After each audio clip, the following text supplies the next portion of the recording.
السلام عليكم ورحمة الله وبركاته.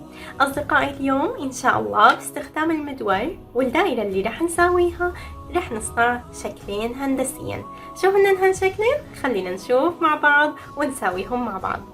أول شي رح نحتاج مدور لنرسم دائرة نفتحه بقدر ما نستطيع، يعني بقدر ما الورقة توسع لنا، كأنه هيك رح يكون منيح. نعمله بهذا الشكل ويلا نرسم دائرة. طبعا نحن تعلمنا بالفيديو الماضي كيف نستخدم المدور، حطيته بهذا الشكل ثبته ويلا ندوره بهذا الشكل يا أصدقائي.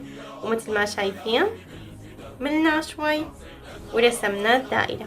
طيب هلا المكان اللي رسمنا نحن فيه ممكن تمثبته بهذا الشكل بمكان، هذا المكان لا تضيعه. ليه أنسى؟ هلا رح خبركم.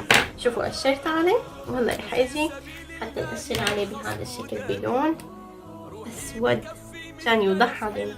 طيب هلا شو بدنا نعمل؟ بنجيب المقص ورح نقص هي الدائرة. يلا نقصها مع بعض.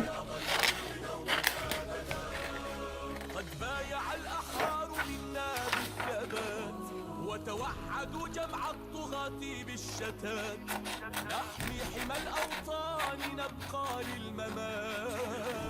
كمان انتو فيكم تجيبوا بنفس الوقت الورقة وترسموا الدائرة وتقصوها معي. هسه من الدائرة معقول نساوي شي شكل هندسي؟ شو ممكن يصير غير الدائرة؟ أكيد ممكن، هلا رح تشوفوا. ترى باستخدام الدائرة الوحدة رح يصير عنا شكلين، تصوروا. يلا لنشوف. نقول بسم الله.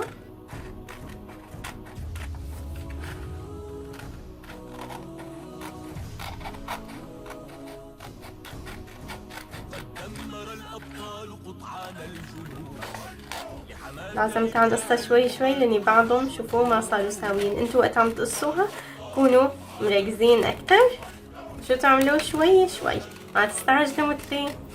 طيب قصيناه بهذا الشكل.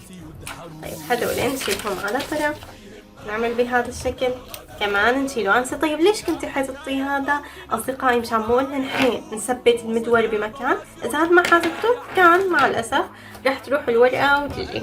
طيب هلا صار عنا بهذا الشكل هي الدائرة. هلا شو نعمل؟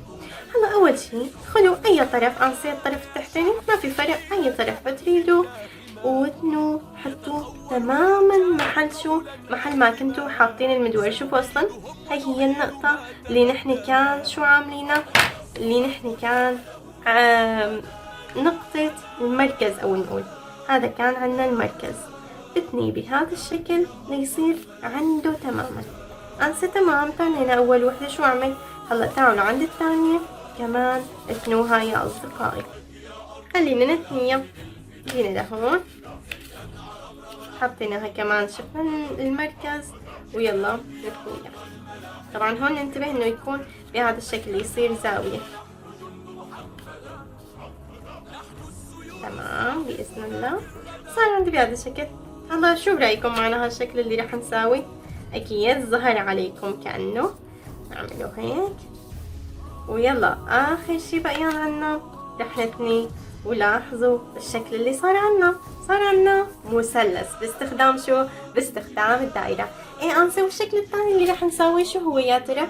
هلا نفس الشي، نقطة المركز لا نضيعها، كمان نتني. أول مثلث أول زاوية من المثلث تنيتها بهذا الشكل. تمام.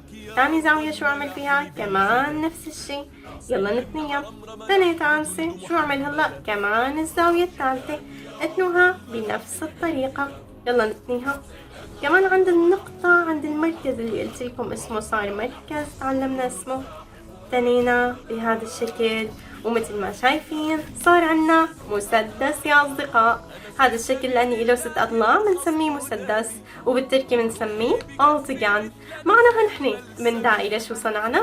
صنعنا أوتجان مثلث، وصنعنا كمان بنفس الوقت ألتجان. وبهذا الشكل فيكم تجربوا حتى انتم ورح يصير معكم إن شاء الله. وهيك بنكون أنهينا الفيديو. دمتم في حفظ الله ورعايته.